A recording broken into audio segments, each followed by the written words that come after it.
I thought it was all Noah's fault. Well, it is. It's Noah's fault too. But the audience are assholes because they let Noah sucker them into this idea. You see, some of the audience seems to think that I'm Linux and open source averse, even though I edit the shows on Jupiter Broadcasting, which are all around Linux or open source. I contribute to open source, as you've mentioned. That's true. We have several projects that you contribute to that are either related to the network or help the network, like JBot.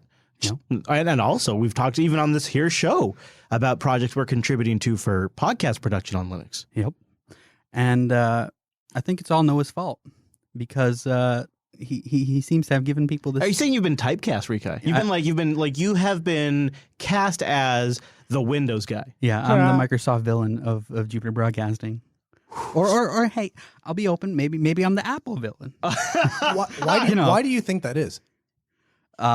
Because you are a open source zealot and fanatic, and you tend to give me crap at every turn just because I use the superior software. Whoa. Okay, so first of all, I would take exception to the claim that the software that you always choose to use is superior. That's number one. Second thing is, I don't recall ever giving you too much crap in public. I mean, we have spirited discussions, as you might call them. You've done it on this show, Noah. I think he's basing it on comments. Yeah. What did It's not like you directly call me out. You just have these passing snide comments. I see. He's like a sniper, is what you're saying? Yeah. I guess my perception of it is that a lot of us that are heavily invested, and as you might, I guess you would call it a zealot, but I would just say that I have an undying passion for Linux. Those people and people like me, I wonder if it's not partly this idea that we have made huge sacrifices in our personal and professional lives. I could double my income if I was willing to take on Windows clients, and our family members I don't talk to. Right. Yeah. when I decided I was no longer, I just couldn't really do IT anymore. It was really, I was so sick of supporting Windows. Yeah. See, that logic makes no sense to me though, because you're telling me that because I'm not willing to sacrifice my time that's already limited because I do a crap ton of stuff. Yeah. That I'm open source averse. No, but that you are not entitled to the same level of awe and appreciation and wait. Wow. You're telling me that there should be a tiered system of appreciation for people that are embracing open source? I'm saying that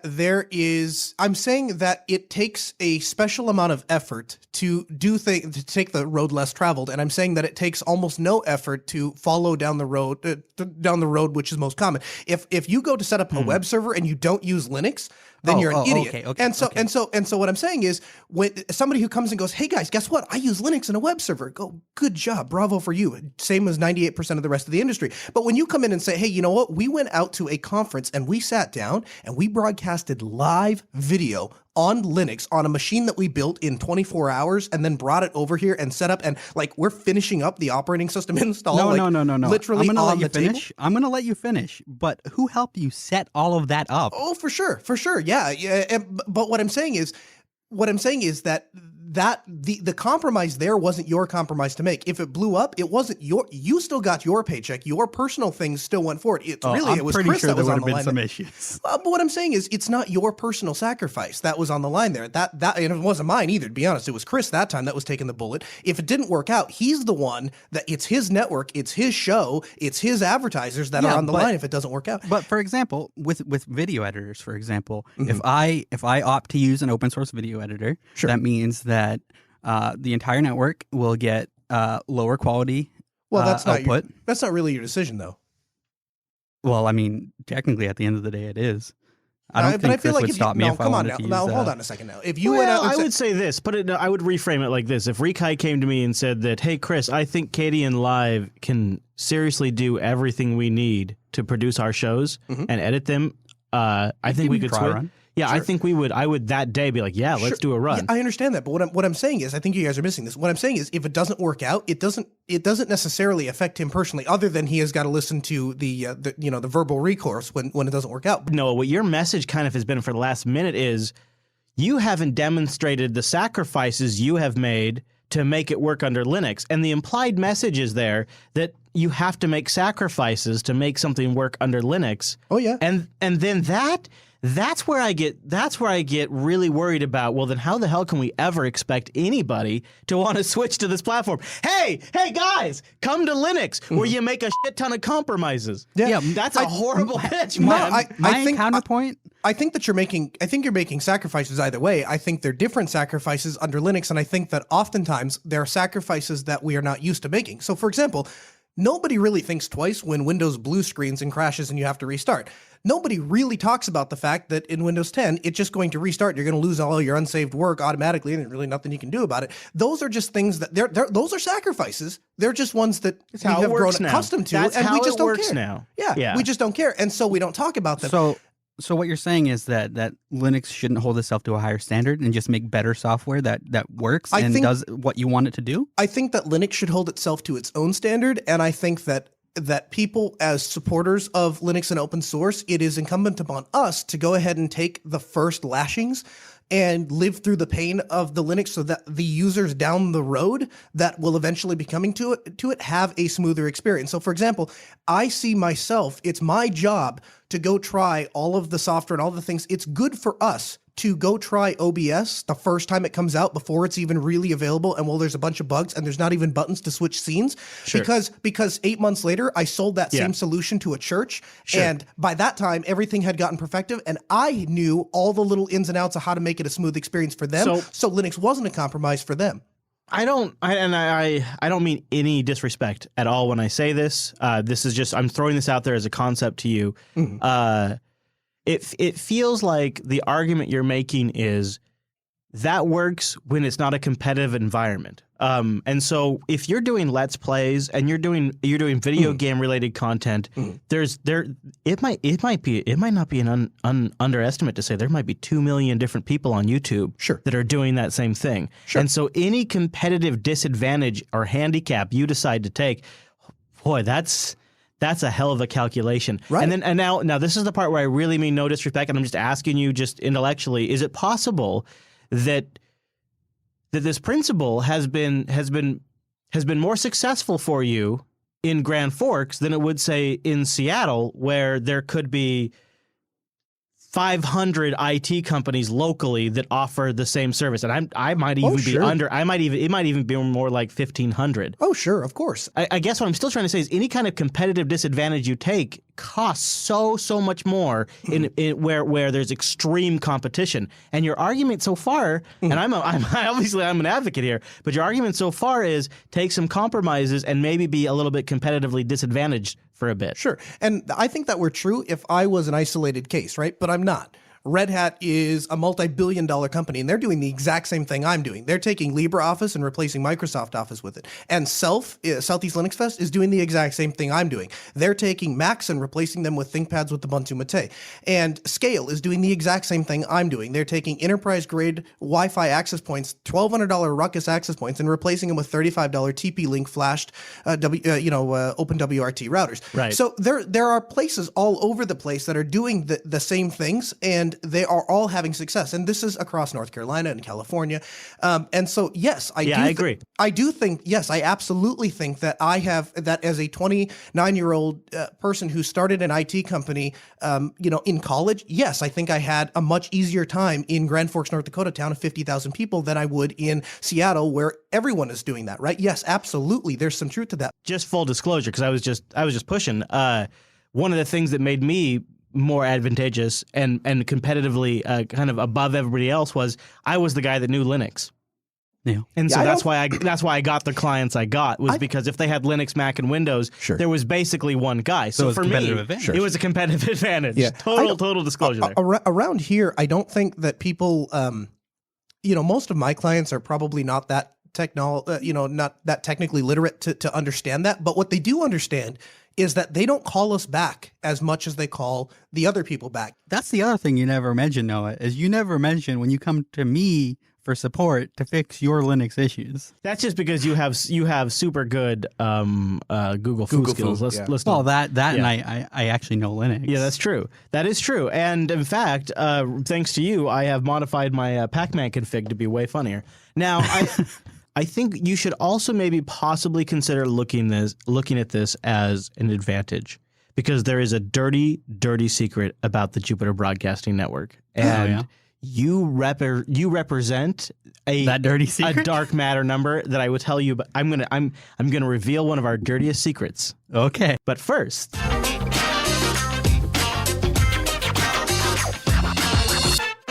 Patreon.com/today. For a limited time, for a little bit longer, we would get in while I don't know what we're going to rename. In fact, I would love suggestions that are not taken on Patreon. We want to come up with a new name that represents the entire network. Not Jupiter, because Jupiter's taken. Yeah, and Jupiter Broadcasting isn't, but it's very long.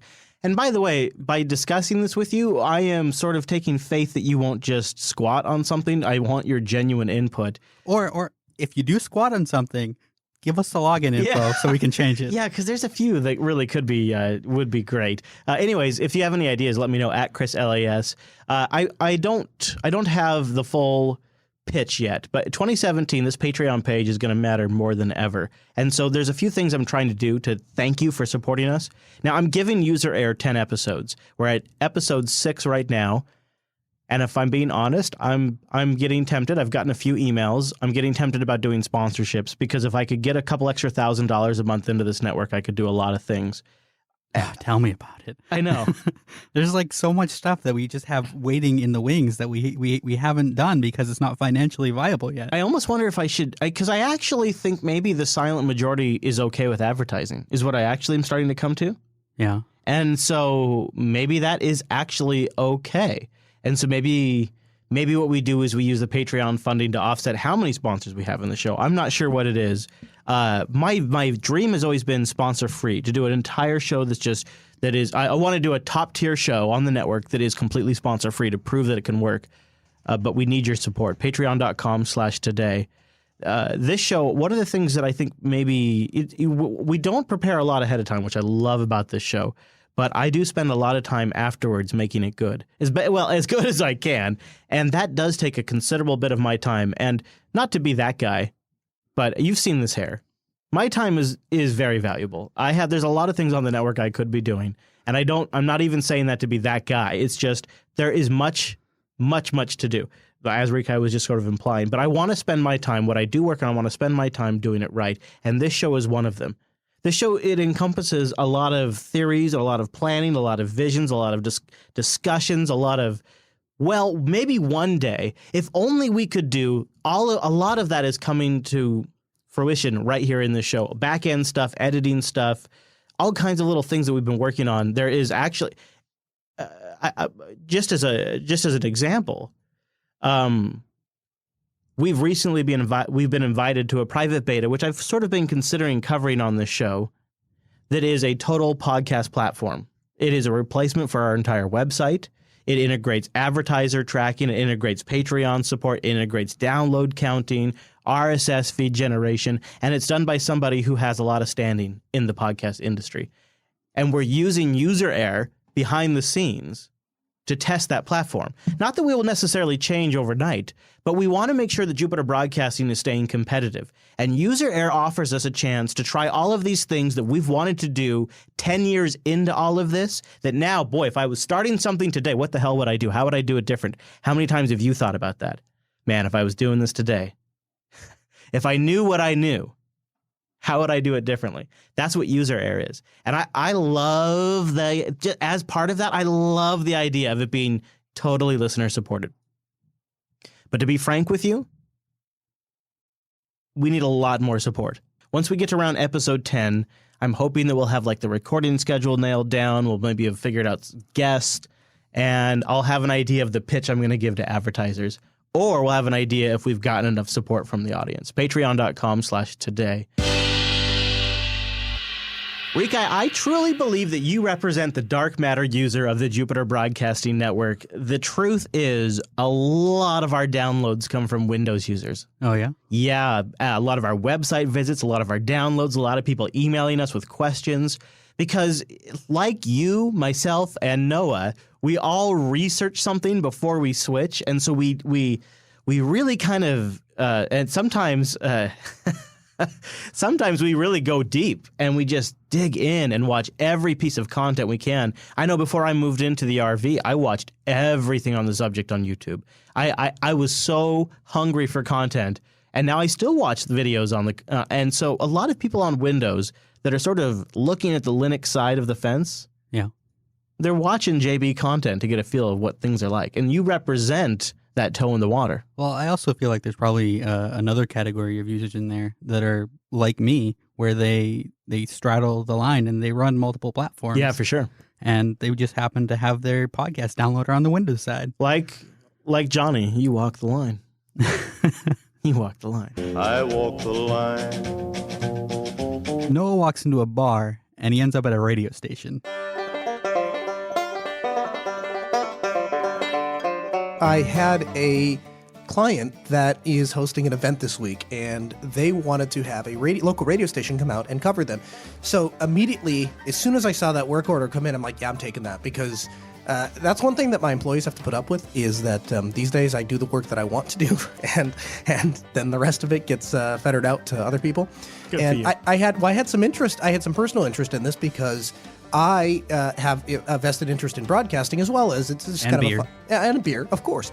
So I go out and I meet this radio station, and I let the one of the companies that I'm working with know that I'm going to need some changes on their network.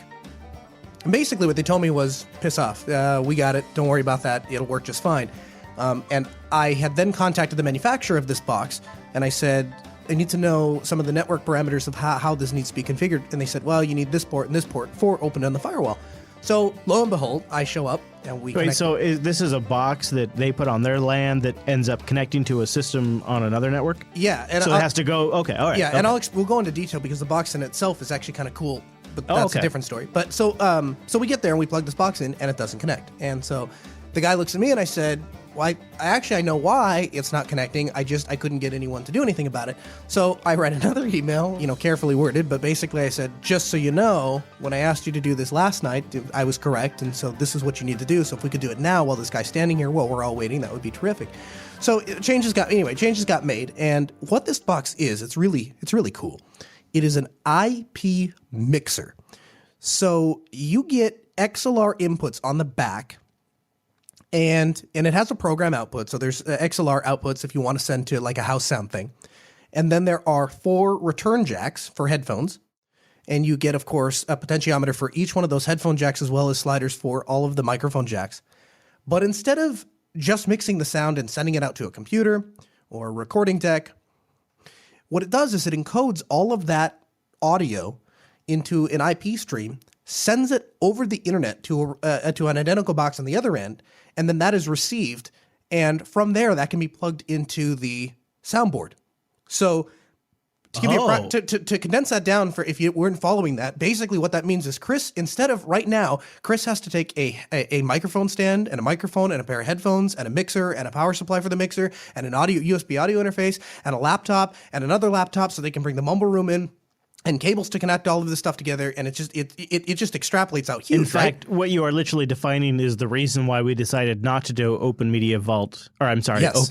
Open Daylight Summit live. Yes, but as a selfish side note, I was actually happy it worked out that way because that was super fun. Yeah. We'll get to that. Yeah, but so what I did was so we're setting all this stuff up, and what I was able to do was kind of play with it a little bit. And then the most crazy thing is he plugs his microphone into this box, he plugs his headphones into this box, and he pushes a button.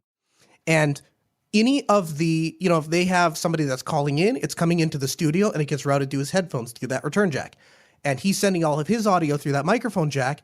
So all of the all of the moving parts, all of the difficult heavy lifting is happening at the studio, and he just has this little box that he has an Ethernet cable, an XLR cable, and a 1/4-inch TRS cable plugged in, and that's it. Okay, so here's what the advantage is that Noah comes in as a line into our mixer, our mixer. So it's my compression settings.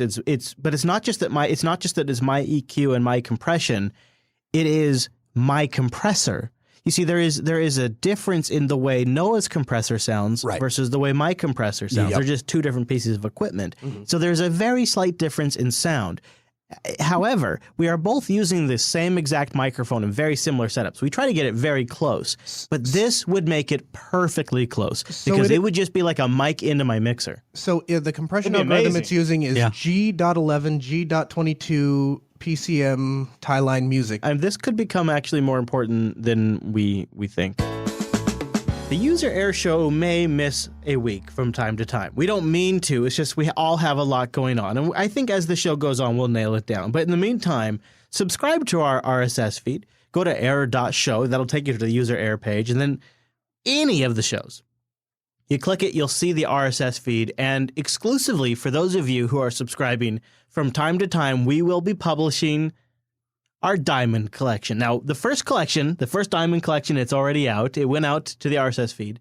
And it's stuff that didn't make it into the show. The stuff that was the worst. Actually, I called it the very best of the worst. The very best of our worst. From time to time will be published to the RSS feed, just to our RSS subscribers. And I'll tell you why. I don't even want JupiterBroadcasting.com to be the main way people get this show. I want it to be RSS. Because what it does as content creators is it frees us up to release as much or as little as we want. And as long as we know you're subscribed, you're going to get it. And that's going to make this show better. And so to kind of encourage you to grab the RSS feed, and I'm going to do it for the video feed and the audio feed for this show. Every now and then, I kind of am roughly planning every 5 episodes.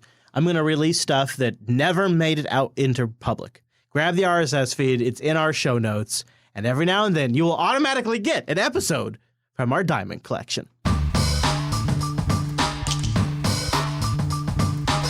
I have a lot of things that I occupy my free time with. I like to head out to the lake and spend some time there. But another thing I like to do is spend some time at the gun range. And it started back in about 2007, 2008. I was attending the University of North Dakota. And there was a group on campus called Females for Firearms, and they were looking for somebody to take them out and teach these young women how to manipulate and handle firearms properly, safely. And so I had no formal education on it, but having been to the gun range numerous times, I said, sure, I'll do that. So I went out and had done a couple of range sessions with a couple of women and showed them how to use these firearms.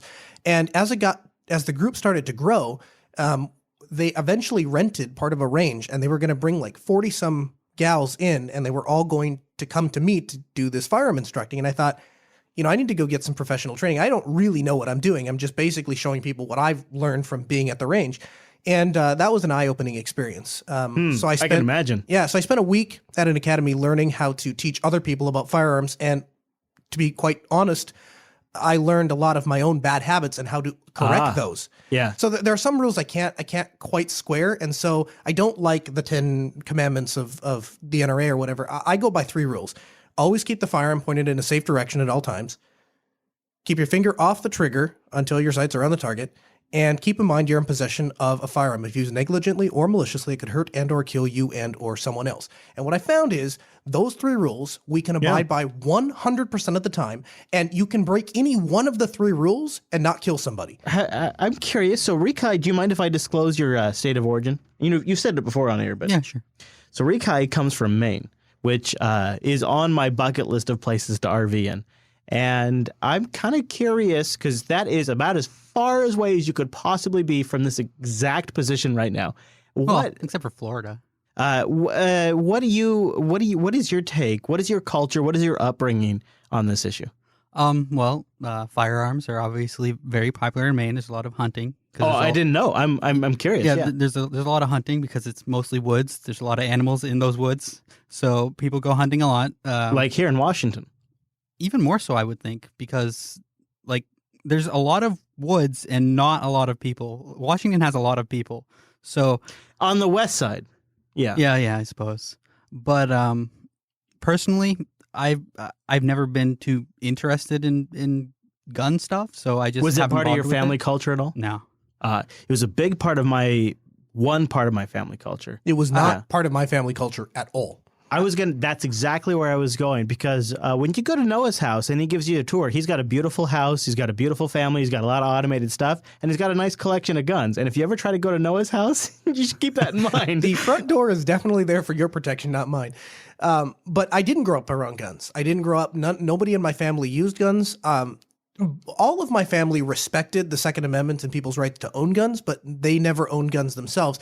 And it wasn't until I got into my later years in high school that I had some friends and I had gotten taken out to the range. And I think the first time I shot a 22 rifle or a shotgun, and then it was just then I was just sold. And I bought over the last 10 years, I probably bought every gun I could get my hands on. And I've got a Barrett 50 BMG, which is the largest rifle caliber that you can own legally. The thing will go through an engine block of a semi. It's so powerful.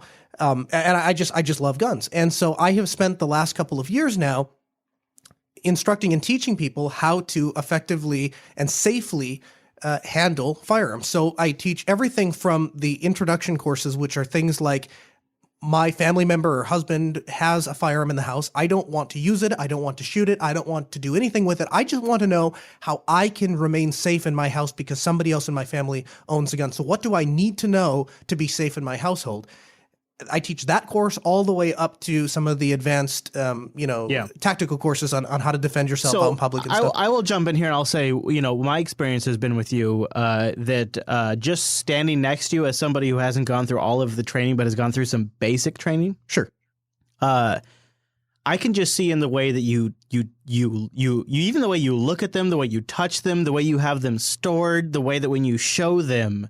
Yeah. I can tell that there is a lot of caution and safety there. Yeah. But you said something that I kind of want to ask you about. You said you love them. I do. I love them. I'll tell you. I don't own a firearm. I've thought about it, and I've always been fascinated by the debate about firearms because I don't have a dog in the hunt. So I've enjoyed watching both sides of it. And to me, if I were to take a 10,000-foot view, it would seem to be a debate between the ultimate power to take a life and the decision between not having those types of tools. Good, yeah. Would you agree? And so if you do agree, is that why you like them so much? So I don't view the firearm as something to take a life any more than I view my Jeep as something to take a life. They're both tools, and they are both if used incorrectly. Okay, so let me put it a different way. It is a form of control. If somebody were to break into my home tonight, and if I had a gun next to my bed, I have much more control over that situation. Gotcha. So the way I look at that is, it is my job first, and one of the worst things I could ever imagine is taking somebody else's life. But higher on that list, as selfish as it sounds, is my own life or the life of my family or my kids. And if I had to make a choice between those two, I wouldn't even have to think about it. Using a firearm, it definitely carries it definitely is a lethal device. However, your goal, and the goal that I've never taught a student that they should try to kill anyone that breaks into their house. Your goal is to significantly affect an opponent's ability to present a lethal threat to you or somebody you're trying to protect, whatever that happens to mean. Now, we have found, after a lot of studying and looking at a lot of different tactical ways, the most effective way to stop somebody that means you to do you harm is to place multiple shots in the upper center chest. And that just so happens to have the unfortunate side effect of that person being likely to die. And so you need to be fully aware, and I am fully aware and cognizant of the fact that if I ever had to deploy a firearm, I'm deploying lethal force, and there is a high probability that person won't come out of it alive. Let's take this to like a really crazy real level here for a second, and put Rikai in the spotlight. So Rikai, the Jupiter Broadcasting Studio is the address is discoverable if people want to look hard enough. Mhm. They can find out the place that you and I are often at. Sometimes where you and I are sleeping, we're completely unaware what's going on. Mhm. Would you feel a certain level of security if you had a firearm up in your room? I suppose, but at the same time, I don't feel like there's enough of a threat of that to warrant me going out of my way to get a firearm. And I don't quite know why that is, but I feel like if people are going to break into this place, they're probably not going to break into it with the intention of killing me. They just want whatever's here. And they can take it. I mean, it's a lot of equipment, Chris, but I'm sure most of it's insured. You can get new equipment. I care more about my life. and Just smile for the cameras. yeah, pretty much. Yeah, I that's sort of how I have felt. In fact, just a couple of days ago, the most real that Hadiya and I ever got in the RV is we boondock from time to time. Mhm. And that's sort of slang for saying sometimes we camp in city spaces that are a little bit of gray and sketch. Oh. And so last Wednesday, as we record this, it was a crazy ass long unfilter. You remember, right? Yeah. So we decided, because I knew it was going to be kind of a ball buster, we decided to park the RV in Smoky Point. And we had walked around for a bit and run into a couple of different sketch people that were probably, they probably needed some sort of assistance. Mm-hmm. And there was another rig that pulled up next to us that looked like it was in pretty bad shape. And so for the first time ever, I decided to take the keys from the spot that I normally hold and hide them and put them next to me in the bed. So that way, if somebody wanted to get the keys to my rig, they'd have to come through me first. And when Hadiya asked, "Why are you putting your keys here?" I explained, well, if they want to take the rig, they're going to have to come through us first. She's like, oh, shit, yeah. Okay. Mm-hmm. It got very real that all of a sudden we were staying in a space where we were potentially under a little bit of different threat. But even in that scenario, I think I would rather be killed than had take another person's life. I think that's just what I come down to, is if they want to come in and take my shit, I can replace my shit. And if they want to take my life, yeah, you know what? All right, I'm going to go sometime anyways. I'm gonna try and phrase this in a very careful way, and I want to phrase the question very respectfully. But would you feel the same way if your kids were in there? No. And that's kind of what I come down to. And I'll be very honest with you and blunt. I wouldn't. I would rather be, the saying is, I'd rather be judged by 12 than carried by 6. I would hate to have to take a life, but yes, if it comes down to it, I'd rather take somebody else's life than lose my own. I mean, if it comes to the kids, I'll be honest about that. But what really drove it home for me, where there is, I don't even have to think about it, kind of like you didn't even have to think about it, is when it comes to my wife or my kids, then that dilemma is barely even there. Oh yeah, that's what I'm doing. And so it is the fact that you have the power to make the choice that is what appeals to you the most. I definitely appreciate the safety it gives me, but I would be lying if I said that's primarily. I have a lot of guns that there is no way in heck you could look at it and be like, oh, he has that for personal protection. There's no way. I mean, I like them because they're fun. You take them out to the range and it is just fun to pull the trigger and watch something blow up down range. That is just a fun thing. And there is no other reason beyond that. And I don't think that's a bad thing. And I think that our culture, in some regards, has taught us that that's shameful. If you like a fast car just because it goes fast, then you should be ashamed of that. And if you like that gun just because it's big and it's ugly and it's got flashlights and forward grips and all sorts of cool accessories on it, you shouldn't like that because it's a gun and that's bad. And I don't take that view. I think it's fun. And I don't think there's anything wrong with buying something just for fun. I feel like I could do a long series of episodes on things that society says we shouldn't do that turn out to be great. Yeah. It kind of, I find it interesting that you compare it to cars, because in my mind, cars and guns are very similar to me. Yeah, yes. I believe that. Yeah. Because like both with a gun and with a car, I choose not to have one for both of them because I feel like I don't have the confidence in myself to properly handle either one of those. Can you parse that a little bit? Because I think that really underscores your point, and I don't think it's something people totally understand. You choose to not drive a vehicle because you feel like it's irresponsible for you to be behind the wheel of one.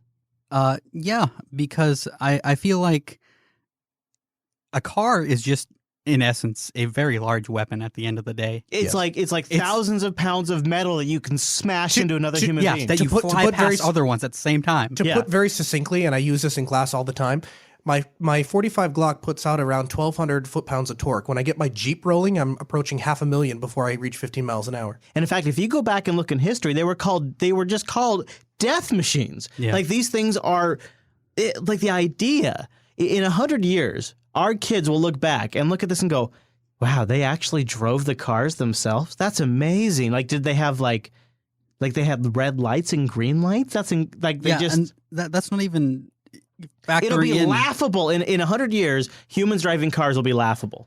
That's not even factoring the fact that all of the other humans on the road are making the same decision. And I already don't trust myself. Why would I trust somebody I don't know to be on the same road as me? I'm basically putting my life in their hands too. So in general, I don't like driving. If I didn't have to go places, I would not get in a car. Yeah, and I wonder if Noah feels this way too. The way I feel comfortable about that is I honestly believe, and this is great because probably everybody listening feels the same way. I honestly believe I'm better than every single other driver on the road. I believe that you are better than every other driver on the road. Here's the thing. We were driving, and you and I were having some fun driving different places or whatever, and I was there was somebody else in the car and we were having a conversation about it, and he said, you let Chris drive a rental cars? And I'm like, there's no one I would trust more. And he goes, why? And I'm like, well, a couple of reasons. One is I have full faith that if anything did happen, I wouldn't even have to ask him. He would just say, oh, sorry, I broke it. Let me write the check. The second thing is, and the more important thing is, you have more attention to detail than any other human being I have ever met in my entire life. So other people, by the time they realize what they are going to do or what they're doing, you've already realized what they're doing, figured out where you're going past them, and what's going to happen 10 minutes after that. Like, you're so far ahead of what everyone else is thinking that, and this, by the way, is while he's carrying on a conversation in the car.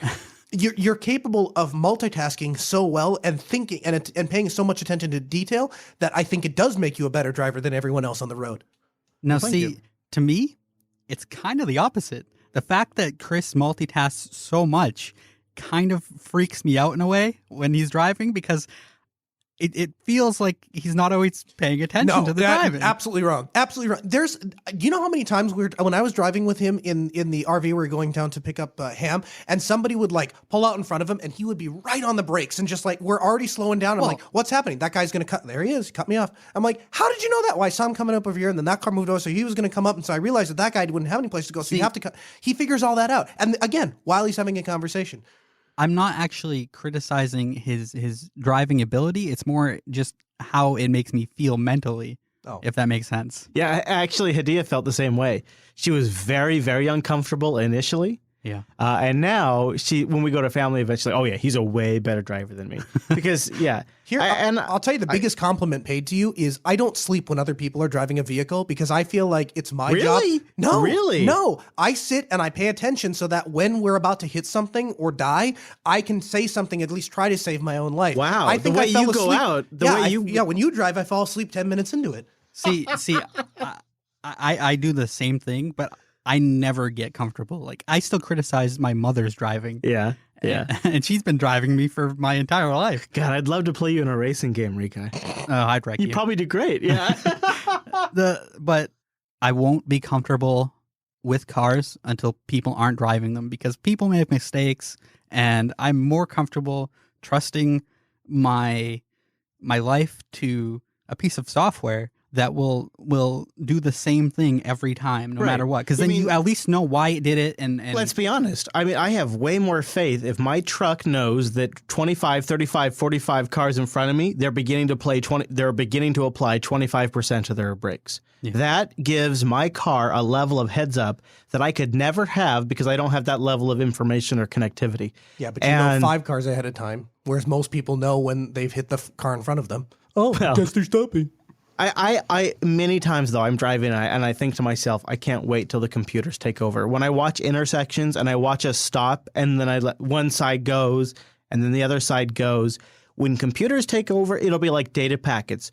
Go, go, go, go, go, go. There'll be no collisions because everything will be timed, everything will be ID'd, and they'll all be able to flow. Traffic will be so much better. And once computers control our driving, cars will be on demand. And so it's an interesting thing because I think when you look back at it, we're going to look at cars a lot like we look at guns. That's what I personally think. Yeah. But I don't know if necessarily it means things are going to change with guns. One of the things that does is it brings cars more in parallel with guns because it moves cars to being completely a tool, and then if you want to use it for other things, you go and you get additional licensing. So if you want to drive a car manually for pleasure, you'll probably end up having to go and get a more special license in the Interesting. future. Both with cars and guns, the current licensing is kind of lax in some ways. Well, there is no licensing for guns.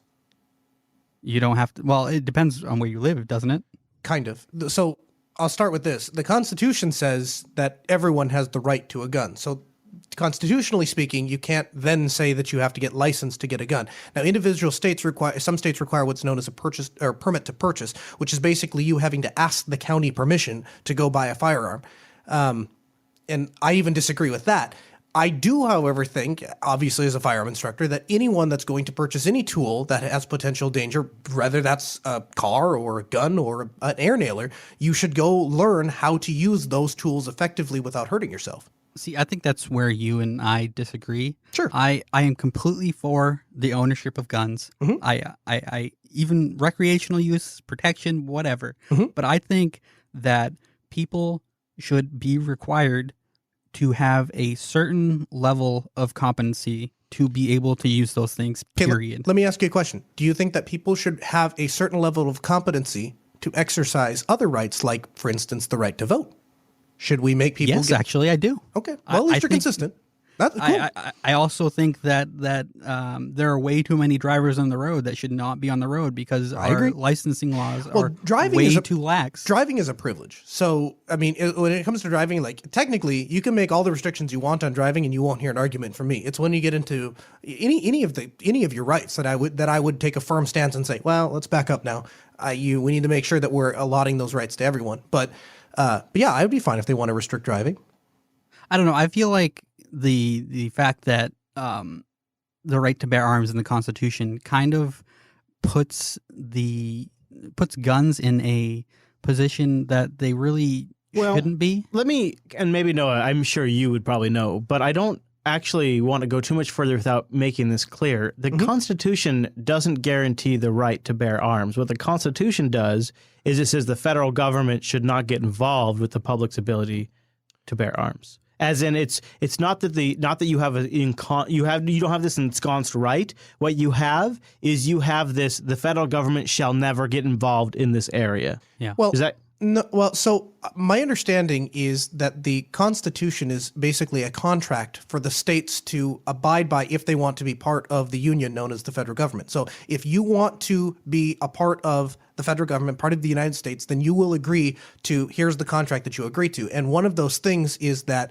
an individual has a right. DC versus Heller confirms, Supreme Court confirms that the individual has a right to own a firearm, just like an individual has a right to go vote, and you can't pass legislation that would stop somebody from their right without due process. The Second Amendment reads, a well-regulated militia being necessary to the security of a free state, the right of the people to keep and bear arms shall not be infringed. So the right for the people to bear arms shall not be infringed. So it doesn't say that you have a constitutional right to guns. It says that when it comes to your having guns, the federal government has no oversight. Yeah. That's how I read that. Well, I'll tell you what. I'll tell you what. If we got to a point where we stopped pushing for federal gun legislation and let the states handle it, whether or not I agree or disagree, the Constitution in the 10th Amendment says that ultimately the states get to decide things that aren't the purview of the federal government. And if we got to that point where each state, even if 49 states banned guns altogether, even if I don't believe that that is constitutional, as long as I had one state that I could go to and own guns, to me personally, that would be an acceptable compromise.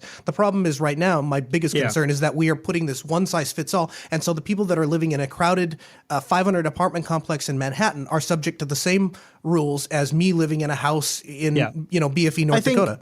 I think this, even though I don't own a gun, I think this is where you and I fundamentally agree. Is it seems like a state issue, and I think this is a perfect example of how the United States is set up, and this is why it should be a state issue. As different states have different regional issues. I just find it really weird that at the end of the day, gun ownership, vehicle ownership, and voting, they're all tools. And I don't know why, just because those two of those three are mentioned in the Constitution, they should be treated any differently than the third. Because two are a right and one is a privilege.